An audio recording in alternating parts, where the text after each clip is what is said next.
أبا خليفة، وإلنا الشرف كتير كتير إننا نجلس معاه، وادعوا له إن شاء الله إنه يروح على غزة مرة تانية وغزة محررة بإذن الله. Amin, Allahumma amin. Ya, saya izin tes ya, ini ada aman-aman udah bisa. Saya izin untuk memperkenalkan menerjemahkan ya. Tapi ibu-ibu tolong jangan ketukar ya. Emang saya mirip sama dia gitu lah. Awas ketukar ibu. Kita 11.12 ya kan. 11 siang 12 malam. Ya. Jadi dia bilang salam, ada salam titipan, salam cinta, salam rindu, ya salam Islam dari Gaza untuk kalian semua dengan ucapan salam. Assalamualaikum warahmatullahi wabarakatuh. Kedua, saya sangat senang sekali bisa berada bersama kalian semua, khususnya bisa bersama-sama Ayahanda Ustadz Bakhtiar Nasir, Abu Khalifah, dan insya Allah sebagaimana kita berkumpul hari ini di sini, semoga Allah Ta'ala bisa mengumpulkan kita kelak di pelataran Masjidil Aqsa, bukan sebagai wisatawan, tapi sebagai orang-orang yang membebaskan Masjidil Aqsa. Amin, Allahumma amin. Takbir. Terima kasih kepada Ustadz Husain Kohani yang sudah berjasa, berjuang keras ya, mendatangkan adik kita dengan semua perjuangannya. Saya dengar nggak mudah juga ya Kohani untuk bisa masuk ya. Hampir deportasi ya. Nah, bergembira juga di sini ada ayah beliau ya. Nanti Ustadz Husain juga boleh terjemahkan, namanya Syekh Mahmud. Saya bilang sama dia, coba cerita sedikit bagaimana sih pola pendidikan ya sampai bisa punya anak seperti Ramadan, dan boleh nanti yang lain nanya juga ya. Baik, qultu lahum yani akhbirhum an tariqat tarbiyatik wa mada ta'mal bi hadha ar-rajul al-mujahid. Assalamualaikum warahmatullahi wabarakatuh. Waalaikumsalam warahmatullahi wabarakatuh. يعني بداية لا خوف على غزة ما دامت هذه الجموع المبتسمة المتعاطفة موجودة، ما دامت هذه الجموع الطيبة تنصر غزة وتنصر فلسطين في إندونيسيا فلا خوف على غزة بإذن الله سننتصر. Masya Allah. Pertama, melihat perkumpulan seperti ini, masyarakat Muslim Indonesia berkumpul satu majelis membahas Gaza, berkomitmen membantu Gaza, maka kami apa yang perlu kami takutkan gitu loh. Selama umat Islam masih menjadikan Gaza sebagai arah kompas perjuangannya, dan insya Allah ini adalah salah satu indikasi dekatnya kemenangan Gaza. Masya Allah. Takbir. يعني أجدد ترحيبي الكبير لشيخنا الحبيب أبا خليفة، ونحن سعيدون جدا بهذا اللقاء المبارك، وأسأل الله عز وجل كما اجتمعنا في هذا المكان الطيب المبارك أن نجتمع في المسجد الأقصى محررا بإذن الله. Dan saya sangat senang sekali bisa disambut langsung oleh Gurunda Ayahanda kita Ustadz Bakhtiar Nasir, dan saya sangat senang sekali dengan pertemuan hari ini. Sama doanya seperti anak ini ya. Sebagaimana Allah mengumpulkan kita di majelis ini, insya Allah kita akan dikumpulkan lagi di Masjidil Aqsa.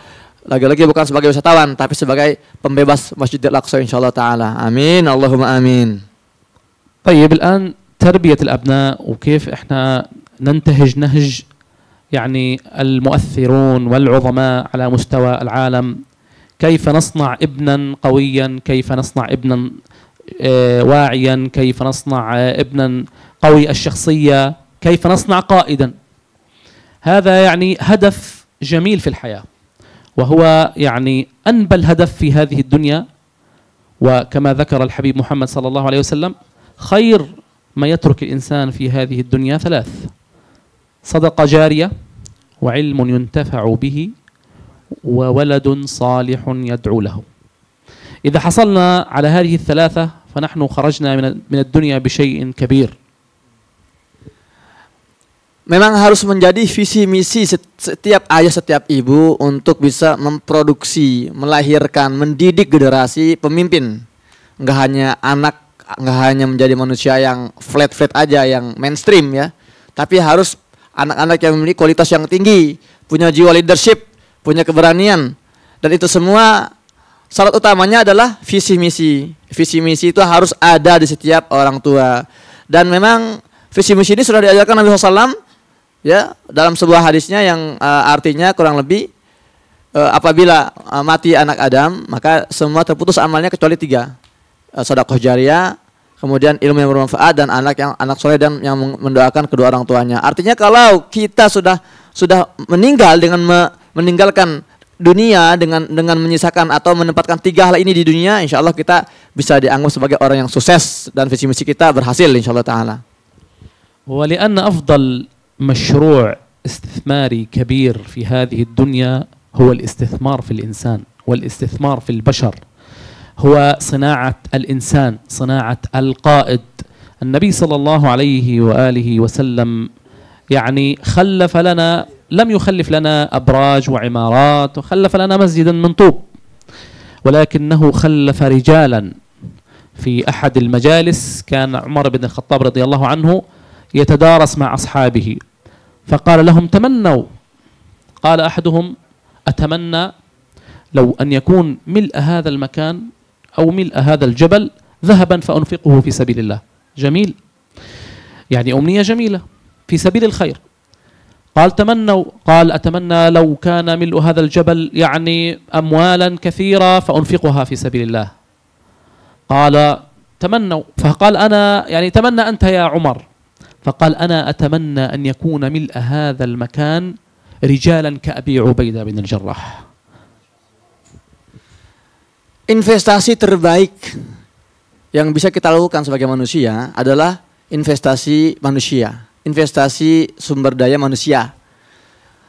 Ya, investasi lain pasti penting lah, tapi ketika kita sudah menginvestasikan tenaga kita, pikiran kita untuk membentuk sebuah generasi, maka itu adalah investasi terbaik. Contoh dalam satu forum ya, para sahabat sedang berkumpul dan mereka membicarakan tentang Nabi SAW bertanya kepada para sahabat, kalian silakanlah memiliki umniyah, harapan. Apa harapan kalian? Apa keinginan kalian? Ada yang mengatakan saya berharap punya emas dan harta sebesar gunung ini agar saya bisa berinfak gitu ya. Ada yang saya berharap punya, pokoknya rata-rata masalah duniawi. Kecuali Umar, ketika ditanya apakah umniyatmu wahai Umar, apakah harapanmu? Dia berkatakan saya berharap bisa memiliki generasi yang lengkap, satu generasi full yang berkualitas setinggi kualitasnya Abu Ubaidah bin Al-Jarrah, Masya Allah. Bicara tentang, saya tambahkan dikit ya, bicara tentang investasi manusia, bicara tentang kekuatan atau meletakkan, melampiaskan energi kita dalam membentuk sebuah manusia, ini selaras dengan kriteria yang Allah sebutkan dalam menggambarkan pembebas Baitul Maqdis dalam surat Al-Isra. Ketika Allah mengatakan uli basin syadid, gitu kan ya. Tsumma ba'atsna lakum ibadan lana uli basin syadid. Menurut Profesor Dr. Ahmad An-Naufal, kenapa Allah tidak menggunakan ulu quwwatin syadid? Kenapa uli ba'sin? Apa bedanya? Ulu quwwah ini qad yansrifu ila mu'iddat atau ila iddat al-askariyah.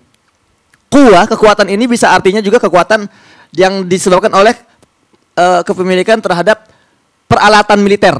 Orang ini dikatakan kuat, ulu quwwah karena dia punya kekuatan yang dibantu oleh kekuatan militer atau peralatan material. Tapi uli ba'sin ini unsur basyari. Maka yang menjadi keunggulan warga Gaza menghadapi Israel hari ini unsur basyarinya. Mereka membentuk masyarakat generasi yang memiliki kualitas. Ya, mereka mengembangkan, mereka menginvestasikan pengetahuan mereka, lelah mereka untuk membangun unsur basyari ini. Maka ini juga yang penting untuk difahami. Tafadhal. طيب نبدأ خطوات عملية. كيف أنا يعني تعاملت مع الأولاد كتجربة تربوية؟ أتمنى أن تتوج هذه التجربة بالنجاح وبالقبول إن شاء الله. تجربتي مع الأولاد بدأت الحمد لله بحفظ القرآن الكريم وبالتدارس وبالنقاش وبالحوار حول آيات الله عز وجل. يعني كنا نجلس نحن بحمد الله يعني، وهذا من أساس ومن أساليب النجاح ومن يعني ركائز النجاح التي ارتكزنا عليها في تربية الأولاد، هو النقاش الأسري. يعني نجلس نتحاور، يجب أن يكون لدينا لقاء يومي نتناقش في أمور الحياة، نتناقش يعني نتلو آيات كتاب الله ونفسر بعضها.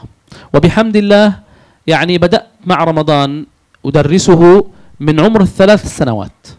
كنت يعني كان البعض يعني يقول لي يعني هذا سن صغير جدا، وهذا أنت كيف يعني ترهقه، هذا طفل يعني لديه من الحقوق. فكنت أقول لهم أنا لا أحرمه من اللعب فعليا يعني، ولكن أنا يعني هناك طفولة معنى لها، وهناك طفولة لا معنى لها. هناك طفولة لعب وفقط، وهناك طفولة لعب وعلم ومتعة أيضا باللعب. فالآن بالقرآن بحمد الله عز وجل كنت أفسر له الآيات ويناقشني ويسألني، حتى وصل إلى مرحلة في القرآن وفي غير القرآن لا يمكن أن يحفظ شيئا إلا أن يفهمه. Yang unsur terpenting juga ketika kita mendidik seorang anak ini adalah perbincangan, diskusi. Biasakan seorang ayah ini menginvestasikan waktunya, habiskan waktunya untuk membangun sebuah diskusi dengan anak-anaknya. Ini penting sekali. Dalam kasus Ramadan ini sudah diajak diskusi sejak usia 3 tahun, bayangkan. 3 tahun ini kan seorang bapak udahlah kasih ibunya canda gitu kan, wah dikasih ponakannya, dikasih sepupunya. Kalau dia enggak, dia sudah mulai menceritakan, membacakan tafsir Al-Quran, kemudian menstimulasi agar anak ini bertanya gitu kan. Seorang-orang di sekeliling dia pun ada yang mengatakan, kamu terlalu lebay, kamu ini anak kecil, ngapain dibegitukan. Mereka ini anak-anak yang membutuhkan tufulah, artinya masa anak-anak mereka harus diisi dengan bermain. Oh enggak juga. Bagi saya, kata Abu Ramadan, bagi saya itu bukan sesuatu yang dikotomi, enggak sesuatu yang kontradiksi. Mereka tetap belajar, mereka tetap bermain, tapi sambil belajar. Bahkan sampai pada tahap mereka belajar serasa bermain. Nah seperti itu. Nah dan jadi itu yang ditanamkan oleh Abu Ramadan. Dan ketika membahas tafsir juga, ini intinya apa? Dia punya satu pemahaman. Pokoknya anak saya ini jangan terlalu terburu-buru menghafal Al-Quran kalau tidak memahami isinya. Maka sambil menghafal, sambil dibacakan tafsirnya, sambil kemudian masuk ke elaborasi, pendalaman, tafsir-tafsirnya. Itu menyenangkan sekali hubungan yang positif, yang baik antara ayah dan anaknya. Masya Allah. فحينما نبدأ بالقرآن بإذن الله وبتوفيق من الله سننجح. هذه قناعة وهذا يقين بالله عز وجل. إن الله يرفع بهذا الكتاب أقواما ويضع آخرين. هذا القرآن بإذن الله سيرفعنا جميعا. بداية بالقرآن الحمد لله. بعد ذلك علمته الإلقاء، أن يتكلم أمام الناس، وهذه مهمة جدا. فإذا كان لديك من العلم الكثير ولا تستطيع أن تتحدث فلا فائدة لهذا العلم. أنت لا تستطيع أن توصل رسالتك، لا تستطيع أن تنقل صوتك إلى العالم إلا من خلال التحدث. فمن هذا المنطلق بتوفيق من الله علمته، وأيضا انطلقت من المسجد، وكانت أول خطبة لرمضان ابني بحمد الله في أحد أكبر مساجد رفح أمام 2000 مصلي عمر 2.5 سنين. وكانت هذه يعني سميت بالمعجزة يعني، والحمد لله. وأنا طبعا عندما يعني حفظته الخطبة، يعني كانت الخطبة عبارة عن آية وحديث ونصيحة. حتى الفيديو موجود الآن على اليوتيوب. يتكلم رمضان بطريقة لا يفهمها أحد، ولكن الفكرة الحمد لله الآن وصلت. الآن رمضان يتكلم أمام العالم، والفكرة بدأت هنا ووصلت إلى هنا. Masya Allah. Kita harus sepakat dulu satu prinsip bersama. Barang siapa memuliakan Al-Quran, Allah akan memuliakan hidupnya. Yarfa'allahu bihadzal kitabi aqwaman wa yad'u bihi akharin. Dan barang siapa yang merendahkan Al-Quran, Allah akan merendahkan hidupnya. Dan dari situlah pondasi dasar seorang Abu Ramadan ini mendidik anaknya. Dari Al-Quran dulu. Dan kemudian setelah Al-Quran ini berjalan, mulai terbentuk pola pikirnya, barulah masuk ke kemampuan atau skill namanya orasi, atau menyampaikan retorika, menyampaikan sebuah pidato. Dan Masya Allah, sebaik apapun ilmu kita, kalau kita nggak punya kemampuan pidato yang bagus, ini akan sangat jauh dari efektif, nggak efisien pula gitu kan. Maka ini yang diajarkan oleh Abu Ramadan sampai subhanallah momen pertama Ramadan ini mengisi ceramah di Gaza itu di salah satu masjid terbesar di wilayah Rafah. Dia berbicara di depan 2000 jamaah sholat. Saat itu usianya berapa? 2,5 tahun. Masya Allah. طبعا احنا كمربين وكأباء وأمهات طبعا علينا مسؤولية كبيرة في التربية. أولادنا يولدون بالفطرة أذكياء ولكن بنسب متفاوتة، فنحن كآباء وأمهات بدورنا إما أن نطور هذا الذكاء وإما أن نطمسه. كيف نطور هذا الذكاء وكيف نطمسه؟ نحن نريد أن نصنع شخصا قويا قبل أن نصنع شخصا صالحا. كيف تقول ذلك؟ أقول الله عز وجل ذكر لنا في قصة موسى عليه السلام قال إن خير من استأجرت القوي الأمين. القوي هي كانت الأولى لأنها تحمي الثانية. القوي حمت الأمانة، القوي حمت الصلاح. أنا إذا صنعت ابنا يعني صالحا بدون قوة بدون شخصية بدون قوة، هذا الابن كأنني غامرت بصلاحه، فقد يأتي أحدهم ويؤثر عليه، وقد يأتي أحدهم ويزعجه، وقد يأتي أحدهم ويغير من تفكيره وعقله. فقوة الشخصية هي بحمد الله أفضل ما وصلنا إليه، وأسأل الله عز وجل أن يوفقنا لما يحب ويرضى. خلي واحدة هذا للقاء القادم، خليهم يتشوقون ليجي. تمام ya. Jadi salah satu tips dan triknya membangun mental dan mendirikan fondasi buat anak kita ini, ajarkan dia kekuatan, baru ajarkan dia kesolehan. Nah gitu, penting gitu. Jadi dia tadi mengambil salah satu ayat yang membicarakan kisah tentang Nabi Musa alaihissalam ketika dipinang oleh ayah dari dua anak gadisnya itu, Nabi Suhaib alaihissalam, bahwa sebaik-baik orang yang bisa kita gaji atau kita pekerjakan itu adalah yang kuat dan juga yang amin, yang jujur. Jadi kekuatan dulu didahulukan, karena kalau orang soleh, orang jujur tapi nggak punya kekuatan, ini gampang dipermainkan nanti, gampang dipersekusi gitu loh. Tapi kalau orang dari awal sudah punya kekuatan mental ya, yang fondasi yang kuat di situ kan, yang punya yang keberanian dan ketegasan, orang nggak bisa macam-macam gitu kan. Jadi penting sekali membangun kekuatan sebelum kejujuran atau kesolehan itu sendiri. Nah, jadi ada satu hal terpenting kata dia, insya Allah terkait ilmu parenting bernilai ini, tapi akan dibahas di pertemuan tanggal 1 September insya Allah. Ya, saya kembalikan ke Ustaz. Tafadhol Ustaz. Jazakumullah khair Syekh Mahmud. Baqiya برنامجين التصوير مع الأمهات والشباب والتصوير أمام المنبر يعني صغير من منبر في الأقصى موجود عندنا إن شاء الله مجسم.